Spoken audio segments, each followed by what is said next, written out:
कुछ दिन पहले एक माँ अपने लगभग 15-16 साल के बेटे को लेकर मेरे पास आई। बहुत परेशान थी। उन्होंने कहा कि मेरा बेटा दिन भर मोबाइल पे लगे रहता है, किसी से बात नहीं करता, घर का कोई काम नहीं करता है, स्कूल भी समय पे नहीं जाता, बस फोन फोन और फोन। मैंने बेटे की ओर देखा और पूछा, तुम ऐसा क्यों करते हो? उसने बिना एक पल सोचे जवाब दे दिया, क्योंकि मोबाइल मुझे वह सब देता है जो मुझे घर पे कभी नहीं मिलता। मैंने पूछा, क्या देता है? वह बोला, इंटरटेनमेंट देता है, हंसी देता है, कहानियां देता है, मेरी हर बात का जवाब देता है। मैं कुछ भी सर्च करता हूँ, वो मुझे डांटता नहीं है, लेकिन घर में जब भी मैं कुछ पूछता हूँ तो जवाब आता है कि अभी हम व्यस्त हैं, या वो कह देते हैं कि अभी नहीं।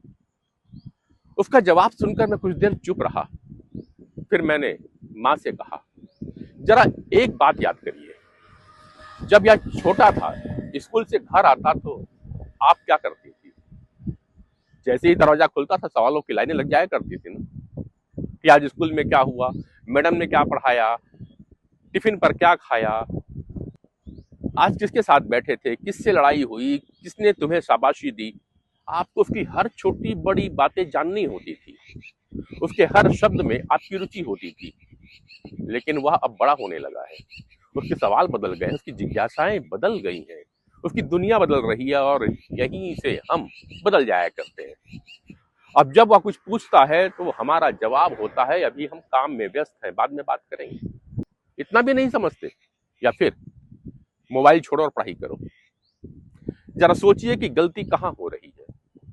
बच्चा बदल गया है, या हमने उसके साथ बातचीत करने का तरीका बदल दिया है? यह टीनेज जीवन का सबसे उलझा हुआ पड़ाव होता है। ना वह पूरी तरह बच्चा है, ना पूरी तरह बड़ा हो पाता है, लेकिन हमारी सबसे बड़ी भूल यही होती है कि हम उसे अपनी सुविधा के अनुसार कभी बड़ा बना देते हैं, कभी छोटा। जब वह कोई गलती करता है तो हम कहते हैं, तुम इतने बड़े हो गए हो, इतनी सी बात नहीं समझ में आती तुमको। और जब वह अपने फैसले खुद लेना चाहता है तो हम कहते हैं, अभी तुम छोटे हो, तुम्हें क्या पता। जरा सोचिए, उसके मन में कितना बड़ा भ्रम पैदा होता होगा। वह समझ ही नहीं पाता कि आखिर वह है क्या, बड़ा है या छोटा। यही उम्र भावनाओं की हुआ करती है, इमोशन की हुआ करती है, पहचान बनाने की होती है, स्वीकार किए जाने की होती है। इस उम्र में बच्चे को सबसे ज्यादा सलाह नहीं चाहिए होती है, सबसे ज्यादा उसे जरूरत होती है समझ की। उसे यह महसूस होना चाहिए कि घर में कोई ऐसा है जो उसे सुनेगा, बिना तुरंत फैसला सुनाए। आज हम कह सकते हैं कि बच्चे मोबाइल में खो गए हैं, लेकिन क्या हमने कभी सोचा है कि मोबाइल आखिर उन्हें देता क्या है?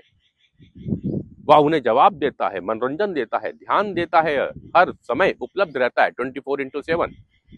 उसे फर्क नहीं पड़ता कि रात के 10 बजे हैं या सुबह के 6। वह कभी यह नहीं कहता कभी परेशान मत करो। और धीरे धीरे स्क्रीन वहां पहुंच जाती है जहां कभी परिवार हुआ करता था। याद रखिए, बच्चे मोबाइल के आदी नहीं होते, वे उस एहसास के आदी हो जाते हैं जहां उन्हें सुना जाता है।